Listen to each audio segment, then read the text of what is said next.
Today, with the first pick, day 3 here at the Senior Bowl. Senior Bowl is officially over for the practice. The game's going to be Saturday. Brian Wilson here, of course, with Rick Spielman. I'll just mention briefly off the top, the Commanders have hired a head coach, and we'll discuss that in due time. But that means Rick is back on all the CBS Sports HQ Spotlight podcast platforms. How does that feel, buddy? Do I have to do disclaimers anymore? I think just general disclaimers about how you are a bull in a china shop. Debo, I'll tell you this.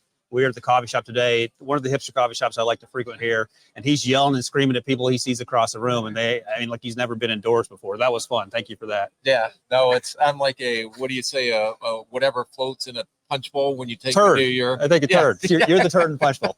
You're the turd at my coffee shop. I'm trying to fit into the hipster thing. It's just hard for me. Yeah, I got it. We'll work on that. But we're here in Mobile. Day 3 just concluded.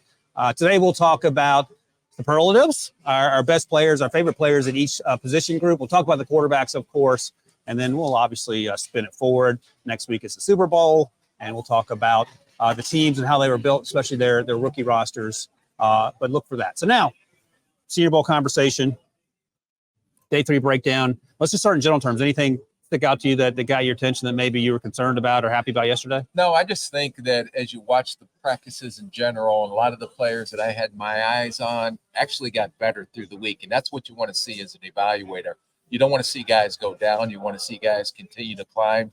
Like we talked about yesterday a little bit, some of these guys haven't played ball since December. Right. If they didn't go to a bowl game, and some of them didn't participate in the bowl game, that's a whole nother subject, in my opinion, that I totally disagree with. But we will not go down that road. But it was fun to see guys get the cobwebs off the first day, even though I wasn't here the first day. But given the information you gave me, which was absolutely worthless. See the trash can in the background as proof of that. So, but watching between the second and third day of practices, a lot of these guys really, I think, helped themselves through the week. Any concern about, and we don't know the reasons why, so there could be injury concerns. No Leatu Latu, although I saw him limping off the field a little bit. He had his leg wrapped. No Ricky Pearsall, who we talked about. No Roman Wilson. Anything about that? Now, some of these guys, if they get banged or dinged up a little bit, at least they came down. They participated in all the interviews, which is very important to the teams at night. Came out and had a day or two of practice. Some of the guys are banged up, and I can understand why they may not want to risk injury any further. Yeah, I get it. But I do give them credit for showing up and getting out here and participate compared to some of the other players that don't show up. So we saw guys move around in terms of the offensive line, the positions they were playing. Pooney from Kansas was a tackle. He was a guard. He was at center today. So they're moving him around to get a look. Kingsley Suamataia out of BYU. I'm sure I butchered his name, but we'll get that right. But he was at both left tackle and right tackle. I know last year he played right. This year he played left. I've talked to teams that think he's better on the left. We'll see. We'll find out. My guy, Javon Foster, just on some limited viewing on the reps, maybe right or inside could be his future. Didn't have a bad day, but he's a tough player, but maybe the athleticism isn't quite there for the guys you're going to be going up against. Yeah. What about Tez Walker? Had a ton of drops yesterday. We saw early on in practice he had some drops, and you wonder, okay, is this what's going on there? What are your takeaways from his practice today? Yeah, it wasn't a good showing for him. And for a guy who missed half the season, you want to come here and ball out and try to put on your best show. And he had drops every day. And even today when we were watching it, he had drops. He had drops when they were going against the air. So I did see him after practice having one of the quarterbacks throw to him. So trying to improve that, but there's no question about the speed and the athleticism. But according to the definition in the dictionary, a receiver receives the ball. Yeah. He had struggled receiving the ball when he was down here. And clearly it's mental because those drops didn't show up on tape, and then you have to figure out what does that mean once you get into a professional setting and you go through struggles, because everyone's going to go through struggles. Speaking of struggles, Bo Nix didn't have a terrible day yesterday, but he was inconsistent. I thought he did a better job today, especially in the team drills. Any quarterback stick out to you? They also they've had pretty good weeks. Okay. Are you sitting down? Yeah. Okay. I think Spencer Rattler actually had a decent week. Now he's still going to make the Tuesday, the interception, but watching him throw in person, the ball comes off his hands. He's got a smooth stroke when he throws the ball. Some inconsistencies, but I was pleasantly surprised. I'm not going to jump on the Spencer Rattler bandwagon like you are and wave the flag up and down the field, but I was pleasantly surprised with him. And Carter Bradley was another kid that I didn't know anything about. Right. He shows up down here. In fact, he's one team has 3, the other team has 4 quarterbacks. He's right here in South Alabama, Gus Bradley's son. And he to me was a surprise as well on how smooth his stroke was when he threw the ball. I think he has enough arm talent to make all the throws at the next level. So I'm anxious to go back and look at some tape on him. I actually turned to you at one point during practice that he might have been the best quarterback here last year. We'll see. Like I mentioned yesterday, I watched the Tulane game. There's some ups and downs there. I want to go back and watch a few more, but just get an idea of him. But he has an arm. He was the biggest quarterback here. He's athletic. His footwork's a little wonky, but that's not something you can't fix. But I thought he certainly fit in, and that's the most important thing. The Spencer Rattler thing, I can't wrap my brain around right now. Well, just enjoy it because it's probably going to go to the wayside here pretty quick. But I'll give him his due, as hard as that is for me to do. Thank you. That's progress. And Producer Debo, I'll just let you know, as we were walking over to our seats this morning, we walked past a player and I said, oh, I like that guy. First words out of Rick's mouth, stiff. Because I haven't watched him, but I'm just going to assume he's stiff. So he's coming around. I'll take that. I'll mention at least one other player here. Kyrie Jackson, the cornerback from Oregon, junior college, Alabama for a while, transferred to Oregon. He had a good week, and he had a good day today, I thought, in terms of the team drills and some pass breakups. And he's long, and he's athletic. We'll see how he is in short areas once we get to the pre-draft, the rest of the pre-draft workout, the combines. But I thought he did plenty during the season. I had some questions about his deep speed, and we'll find that out too. But none of those issues popped up for me. Anyone else on your radar as we get through today? Yeah, no, the one kid that kept popping up for me was DJ James, the corner from Auburn, who may be a nick or inside guy, but his twitch, his ability to mirror receivers and man coverage, he got his hands on a few balls during the team period.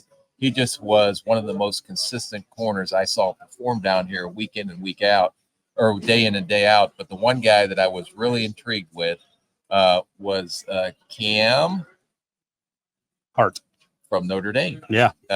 And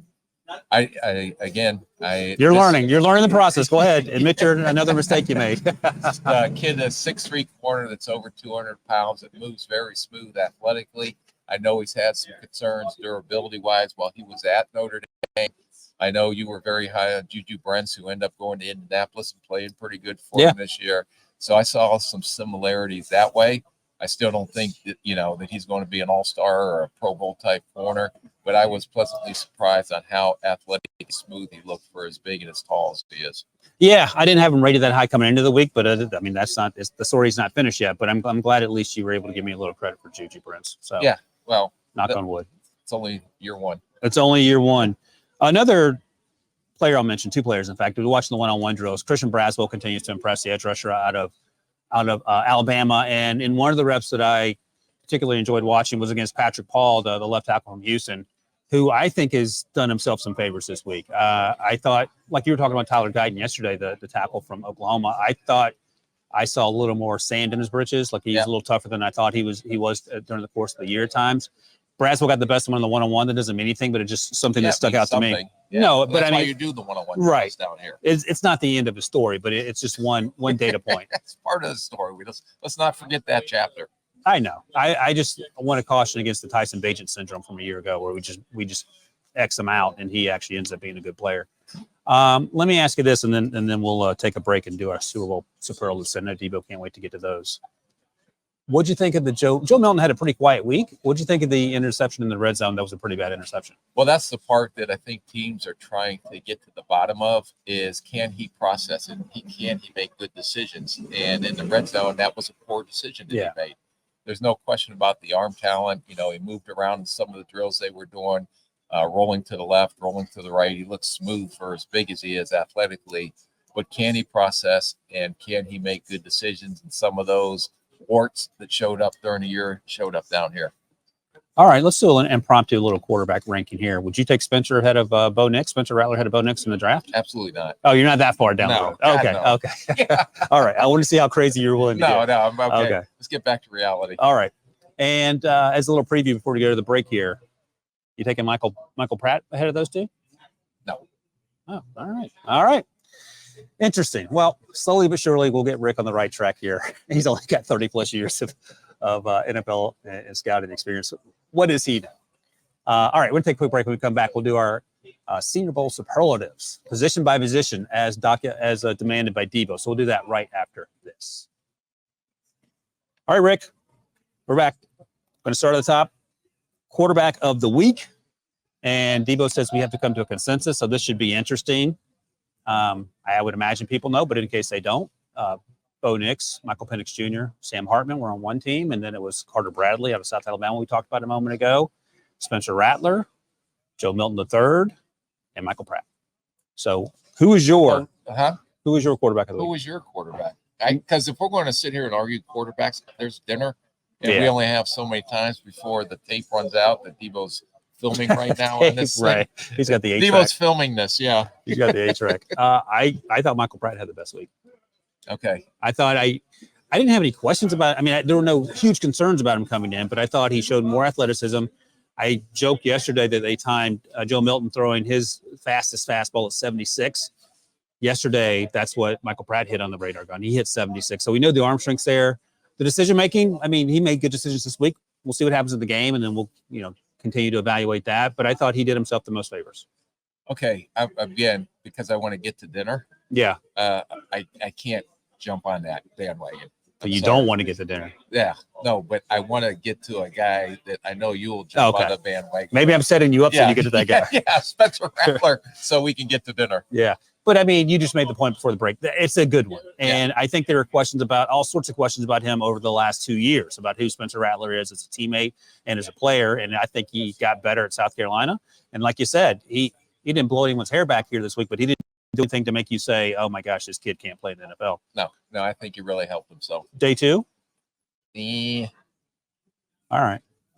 I think he's a day two guy. I would imagine your biggest concern is it size or the turnovers? The turnovers and the ability to make good decisions during team periods and in game day. Yeah. Okay. I get it. All right, Debo, we're going Spencer Rattler. That'll make our buddy Emery Hunt very happy, who I think has Spencer Rattler as his QB3. That should make Rick happy. Yeah. All right. I'm going to defer to you on the running backs because I had a tough time sorting through the running backs. Who's your running back of the week? Yeah, mine was Ray Davis, running back out of Kentucky. And when I did him on tape coming down, he is very quick, excellent inline vision. He runs hard for a smaller back, very good hands out of the backfield as a receiver. The thing that I did not know about him is his overall speed, especially when he got at the second level. I thought out of all the running backs down here, he's the one that stood out to me the most. And when I watched the team period yesterday, there were a couple times he got to the second level and you seen a burst, something that I couldn't see on tape, but I saw here when we watched him live. So I would give him the running back of the week for me. Any concerns? I'll have to double check, but I think he's 24. Does that bother you at all? No, again, it's a running back. Now you may not be getting a second or third contract, right? But I think he's going to come in, and I think he's one of those guys that can have an impact with the team right away. Any of these running backs strike you as better than day three guys? No, okay, not here at this. That's the sense I got, but I struggle with the running backs in terms of placing where they end up. Travion Henderson's coming out. Trey Benson's coming out. Henderson's coming. Trayvon's going back. My bad. You're welcome. I thought don't tell me that. I thought I got him. He was for. There were conversations about it. Trey Benson is in fact coming out of Florida State. Allen out of Wisconsin. Brandon Allen's coming out. Braylon Allen is coming out of Wisconsin. So it'll be a lightish class at the top. Yeah. I think that's fair to say. Yes, there will be no first rounders this year. There's no Gibbs. There's no Bijan Robinson. There's no Najee Harris in this class. No, that's right. All right. Onward and upward. Wide receiver of the week. I have a guy, but you go first this time. I just went first last time. That's because I didn't have a running back. I'll go. If you want me to go, I'll go. I'm going with Tulane's Jaquan Johnson. Oh. Are we allowed to disagree? Did Debo say we can disagree? We have to come to consensus. Okay, you just disagree with my first one, so of course we can disagree. Who do you got? I'm going to go with Pearsall from Florida. Oh, you like him? Yeah, I really liked him.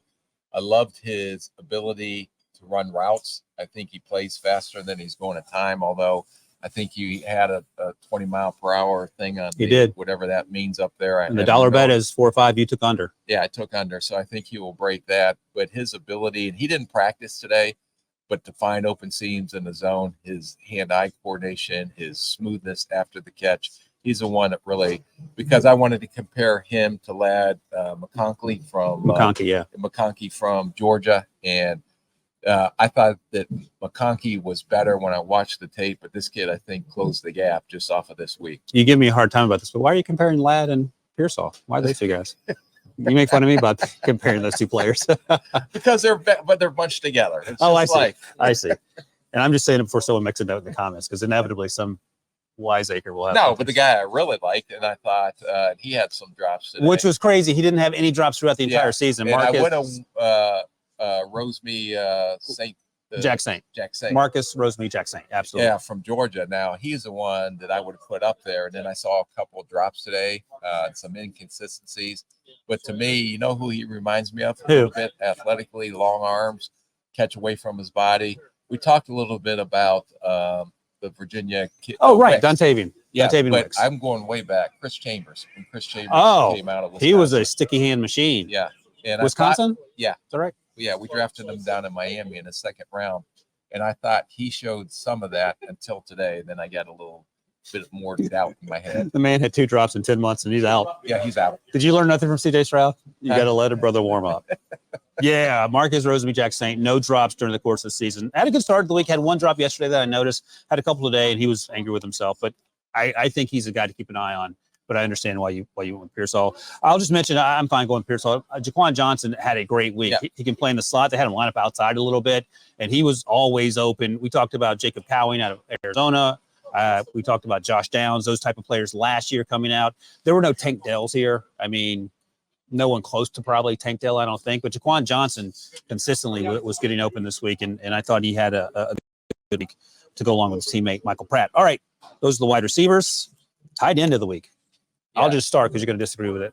No, you're wrong. I was intrigued by Theo Johnson, the tight end out of Penn State. You read your notes on him, and you thought he was more in line. Good blocker. I think you had that. I like that about his game, and I think he showed flashes of that today. But I think he has some athleticism as well that perhaps could be tapped during HQ. You talked about Ben Sinnott out of Kansas State in terms of the athleticism. Sometimes you don't see that at the college level because of the offense you're in, and maybe there's an opportunity for Theo to do that at the next level. Who's your tight end? Sinnott. Why would I mention him on HQ? Right. There you go. Yeah. You're taking the layup. Change it now? No. I'm going to take the layup. Yeah. No. What's not a layup? You didn't like him.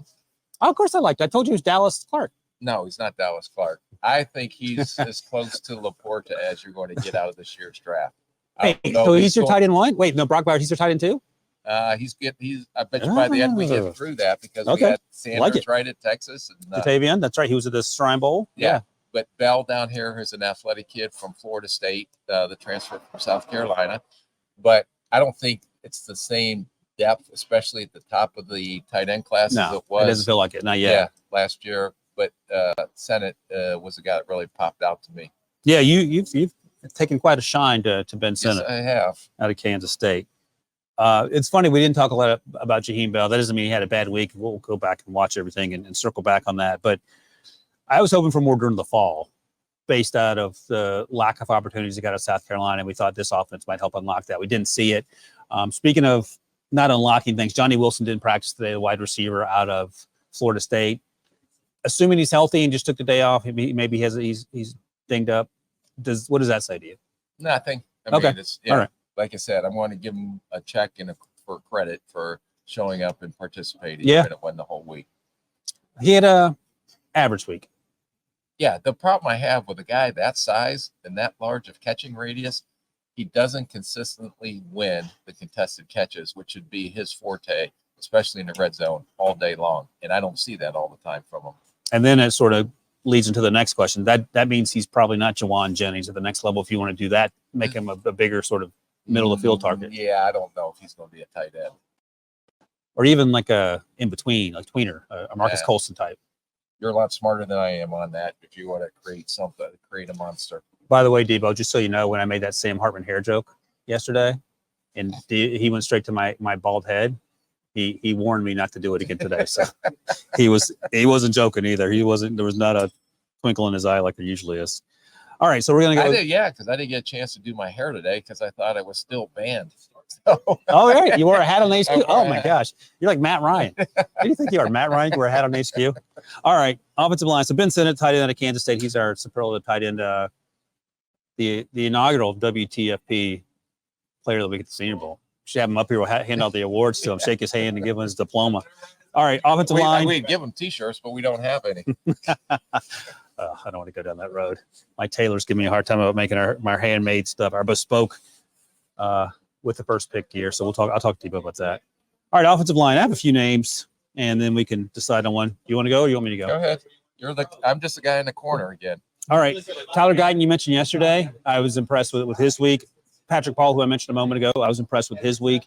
I think what's going to happen is, and the name you have, I won't mention because it's on my list as well, but I think that these guys are all going to work their way to the first round, or at least top 40-ish, just because you need these guys. And I think we said this back in August or September, this class offensive line-wise is better than last year's class. So I think the Guyton, the tackle at Oklahoma, Patrick Paul, the tackle out of Houston, I think the more folks watch them in the media and the fans will understand that they have really good chances to be first-round picks. So who's your guy? Well, Jackson Powers Johnson, but he only practiced the one day. But what he did, he was dominant. He was out there yesterday. Yeah, but he only practiced for a little bit. He didn't do the team or anything like that. He's a quitter is what I'm hearing. Yeah. No, this guy doesn't quit. I would not want to go up against this He feels guy. like a Quentin Nelson, angry type person. Yeah, I think he may be the best interior lineman in this year's draft class. But the tackle that stuck out to me the most, especially really honed in on him today, was Christian Jones out of Texas. Oh, yeah, right tackle out of Texas. Yeah, gritty, tough, can make movement at the point in the run game. What surprised me is I thought he was athletic enough to play on the edge. I don't think he needs a kick inside as a guard. Yeah. A lot of times people say, well, if he can't move his feet well enough, then move him inside the guard. But he can move his feet at the right tackle position. Where he got in issues on the college tape was that he lunged, he led with his head, and he would get off balance. Here, working with the pro coaches down here, you've seen him with better technique. I mean, he really jolts defenders when he punches them and locks on, and then he slides his feet and he can mirror any type of pass rush move or any counter move that he was facing. So this kid really jumped up at least this week for me in practice. I thought you were going to go with JPJ, No. the Joey Porter Jr. too. We'll call him Junior. Junior. The funny thing about Christian Harris is I watched him a year ago this time because there was some conversation he might come out, and I said, he's got a lot of work to do. He should go back. Came back, and I thought he made huge improvements, like day 2 type improvements. Yeah, no, he'll be a day 2 guy. Okay, good. That makes me feel better. What was I going to mention? There was something else I was going to mention about I know I was going to tell you. So I missed this, but I saw it going around the social media yesterday at practice. The interior defensive lineman from LSU, Jordan Jefferson, got into the one-on-one with Christian Haynes, the guard from UConn. Did you see this? No. So they're doing one-on-ones, and he grabbed his helmet and threw it across the field. Yeah. And someone tweeted out that this is a red flag. Is that a red flag for you? No, right. This guy's in the heat of the battle now. You don't want him to quit. Yeah. So I just think I didn't see any issues today. No issues. No. So it's practice. Guys are trying to compete. One guy lost his cool, but I don't think I've ever seen anything, at least from a historic standpoint, of him having any issues with personal fouls or anything in games during college. And he didn't hit him. He didn't pull a Myles Garrett and try to kill Mason Rudolph with the helmet. No. He just chucked it. All right, I wanted to bring that up because I saw that making the rounds, and I know you would have a. Yeah, I saw that. He chucked it pretty good, about 20 yards down the field. He's going to get his money. If you're going to get a 15-yard penalty, you might as well get your money's worth. Yep. All right, speaking of defensive linemen, let's go with defensive lineman of the week. I'll go first so you can rebut it, although you may have a hard time with this one. Missouri's Darius Robinson. That was my guy. Oh, there we go. I got to hide my sheet. Oh, there it is. So I was checking my notes because there's so many guys here, and I get through the Senior Bowl guys usually the few weeks before the Senior Bowl, and I had to go back and double check. I had him as a day 2 guy coming in, and he didn't do anything to disappoint. He is bigger than I thought. He is strong at the point. He's a little twitchier than I thought in person. I was happy with his 3 days here. And one thing that he showed is that he can rush from multiple positions. Right. He can be a power rusher off the edge. I don't think he's going to be as smooth as Latu out of UCLA. Yeah. But he can turn speed to power and collapse the offensive tackles. But what was surprising was how quick twitched he was as an inline and showed up in the one-on-one drills here as well. I'm watching these one-on-one drills, and I'm thinking, why would you ever want to be an offensive lineman? It feels like these drills are geared towards the advantage it feels like to the defensive linemen and edge rushers. Would you rather be if you come back as but you're looking at the technique and stuff, and the defense knows that you're not going to run the ball, so they're just going to turn their ears back and come up, and it's not protections. So a lot of times, when you're crazy. sliding and Yeah. you're getting help, but just pure one-on-one. But the defense, just like I think the receivers have an edge a little bit on the Right. DBs and one-on-ones. Yeah. Would you rather be Jonathan Ogden or would you rather be Lawrence Taylor? In one-on-ones? Just in terms of your NFL career? They both got paid pretty well, so I'd do either. I'm trying to think who comes out healthier. I don't know. All right. Lawrence Taylor went to UNC. He's from Williamsburg. Just in case. Can we get back to the Senior Bowl? Just in case. All right. We agreed, Debo. Missouri defensive lineman Darius Robinson, the inaugural WTFP. T-shirts in the mail, Darius. Congratulations. Edge rusher. I went with Leatu Latu. Didn't practice today. I said he hobbled a little bit, but he was dominant. And I was sort of surprised he was here. Yeah. Well, again, you're picking the low-hanging fruit. Well, I mean, he was super. Not the first day. So you said he was better the second day than he was. Oh, he was terrorizing people yesterday. Christian Braswell had a good week. I mentioned him earlier. I liked what he did. Who's your guy? Marshawn Nealand. That's a good one. From Western Michigan. Western Michigan, yeah. I knew nothing about him. And when I saw this kid come down here and some of the one-on-one stuff, you can see the bend, you can see the twitch off the edge. They did rush him even sometimes. Yesterday, a few snaps inside in the one-on-one pass rushes, but they dropped him in coverage. But I didn't know who this kid was. And the last 2 days I watched him, I think he popped out. And he's going to be on a lot of teams' radars off what he showed, if he's not already. But he definitely will be getting looked at again from how he performed down here at the Senior Bowl. The way he played, plus the way he looks getting off the bus, I had like a day two. He felt like a day two guy for me. I feel like day three might be stealing in terms of hitting a home run. Like if you take a guy like that has some upside physically in the third round, is that too rich for you? No, I think it depends on how you're bored and what's up there. Yeah. So I remember, just as I go through my Rolodex, since you say I have such a great memory. Yeah. Do you want to know who he reminded me of? I was going to ask you that, and I thought you might get angry at me. I have no idea. Like, I can't think of a comp for him. Who is it? The guy we drafted in the 4th round from Texas. Okay. I thought you were going to say DJ Wanham. No, Byron Robinson. B-Rob. This is what a great memory looks like. I just remember guys I didn't draft that I should have. Right, because they come up to you. Yeah. They tell you about it. All right. I'm trying to think. There was a story. Who were the two interior defensive linemen for the Pat Williams? I think it was. I was doing the podcast, the Pick Six with Brady and Lige, and I asked Brady the hardest hit he ever took. He said it was Pat Williams. Yeah. He had just gotten the snap, and he didn't even get to the top of his drop, and he said he got pancaked. And he said, "Why am I out here doing this?" Speaking of, did you draft Pat too, or was that before your time? That was before my time. Okay. I got there when he just came from, I believe, Buffalo. Minnesota signed him as a free agent. All right, so Marshawn Nealand, congratulations. I liked he's raw. You would admit that, right? Yeah, but there's a lot of tools to work with. Right. No, I agree with that. All right, Marshawn Nealand, Western Michigan. That's in the mail, buddy. All right, next up, linebackers. I had a couple of guys that I was intrigued by, and you reminded me that I mentioned one of these players last week, James Williams, who played all over the place, even deep safety a lot for the U. He's 6'5", at least coming in. I'll double check his measurables, but he moved really well, I thought, both north and south, and when you asked him to move laterally. And then Nathaniel Watson out of Mississippi State, a similar type player who played more off ball than James did in college, but he was also intriguing in that he sort of, where do you use him? Is he a chess piece? They were both on the field together during drills at times, both at off ball linebacker. So I like watching them this week. I don't know if they changed anyone's opinion, but it was good to see them out there moving, and I didn't have any concerns about anything that I saw. I would have concerns about them learning how to use their hands to take on inline blockers. Okay. All right. That's what I would be concerned about. All right. I'll make a note. Yeah. Then what? Well, let me ask you this. Why would you move? I mean, they did the same thing to Marty Mapu last year. We talked about him out of Sac State. He played a lot of safety, and they moved him down to the sort of the Kyle Duggar type role. Then why would you? I would imagine that the thing is, well, we don't trust him athletically in space. I thought he was not bad in space. No, he was straight line, and when he hits you, you're going to feel it. Yeah. And the thing that just when I watched him, because ever since he was one of your guys that you throw in the hat out of nowhere, I said, I better go back and check them. I do agree with his toughness, his tone setter. I think he can run straight line. I don't think he's athletic enough as a playing space as a safety. So you're going to look at him as that will linebacker. he's not as athletic as Kyler. Kyle Duggar.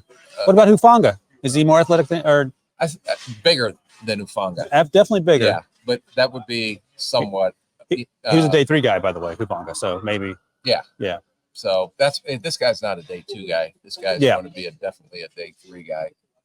But when watching him, the only guy that in my 30-some years of coming down here, and we ended up drafting him in Chicago, that moved from safety to linebacker, became a Hall of Famer. Oh, out of New Mexico? Mm-hmm. Brian Urlacher. What did he weigh coming out? Do you remember? Because he did not weigh that when he ended his career. He was big. Yeah, no, he was probably 225. I Okay. remember 230 when he came down here. But I remember that was the biggest thing when we came down here. I was with the Bears at the time. Was that you seen this big safety, but can he play in space? And then they lined him up at will linebacker. Looked like a little fish out of water, but all of a sudden he grew gills and some fins and went off and to have a Hall of Fame career. So maybe you're thinking, can we add weight to Williams and then? Yeah, and I just think, just technically, he's never had to sit in there and take on offensive linemen. You've seen it a couple times when he was down in the box in the Miami tape. Just, you use your hands and you learn to shock the offensive line and don't let him grab you, because a couple of times he would put his hands on him, but I want to see him with a little more violence, like he shows violence when he tackles. And then that's all technical stuff, or those things that can be taught. Okay, so in some sense, maybe you're getting a bargain in day 3 if you can teach them. You think you can teach them the things because you have the physicality that's already built in. Right, and I think as a will linebacker, off the ball linebacker, I think that he's more than athletic enough to do that. You don't trust him to cover tight ends and running backs? Oh yeah, that's what I said. But I mean, why not make him strong safety then? Because how many teams play just with a strong and free anymore? All right. You have to be able to rotate the way that's these true. Defenses are. Even now. if Hufanga plays deep. Yeah. All right. You have to be able to play up and down, or else the offenses are going to get a beat on what the hell you're doing on defense. Just a little tidbit as you watch tape. Let me make a note of that.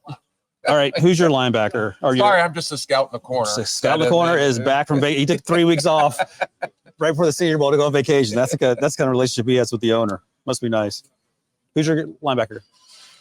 Oh, I like this Jackson Sermon from Cal. Oh, he was a late ad too. Yeah, he was a late ad. And I'm like, who in the heck is this kid? Because I haven't had the opportunity to see him yet, but he had a interception today, a PBU in the red zone today. That was a Milton interception we talked about earlier. Yeah, and then I watched him in the one-on-ones against running backs. He's not the true athletic linebacker that's going to match up, but I'm anxious to go back and watch tape on him because he did a couple of nice things down here that kind of popped out to me. I don't know what he is as a player yet. I'm not talented enough as an evaluator to just figure out what he is in 2 days without watching anything. Oh, you can't do that yet? No. So, but I'll keep working like you do.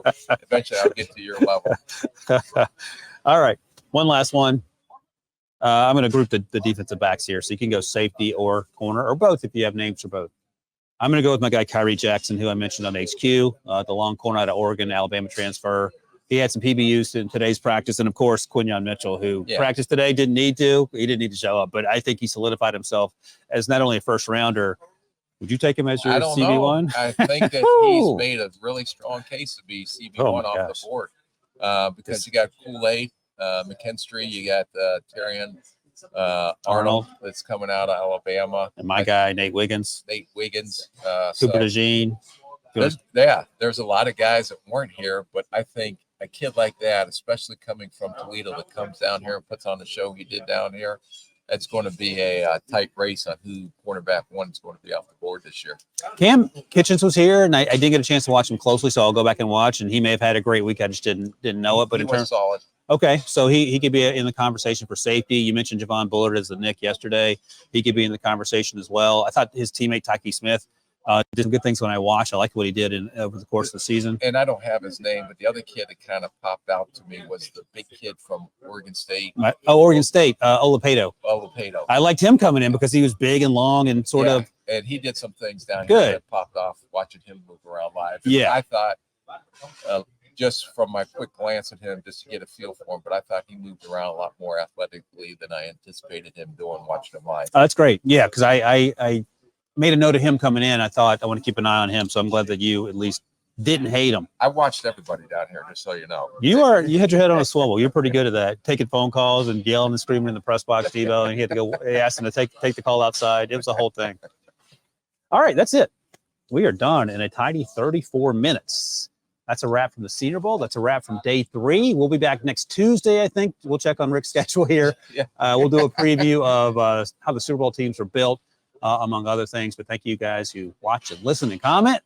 Thanks to producer Devo. Thanks, of course, to getting my guy Rick back full time. I'm Ryan Wilson. We'll see you guys next time.